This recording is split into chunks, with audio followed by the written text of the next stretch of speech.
I was very surprised that he announced it because he can read polls like anybody else can. And I mean, the SNP are light years away from getting a majority at this election.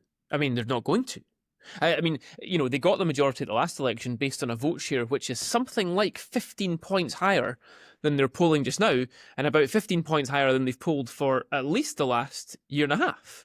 So John Swinney's a very smart guy, and John Swinney knows that they are not getting a majority at the next election. So that leads me to think one of only two things, which is that he thinks that they can run such a great campaign and potentially that the juxtaposition of everything that's going on at Westminster and Farage and all that sort of stuff will get them that 15 odd points in the next 9 months, not that much time. Or he is acknowledging the fact that independence is off the table for the next parliament. Because that's what happens, right? If he doesn't get a majority in 2026, his opponents quite fairly turn around and say, well, that was your benchmark, mate, not ours. So independence is dead now. By your own measure, independence is dead. Not by our measure, but by yours, independence is dead.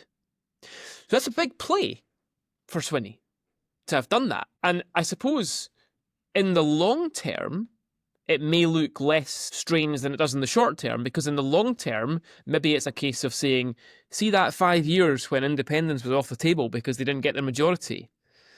They really did well in government at the same time as there was total chaos at Westminster.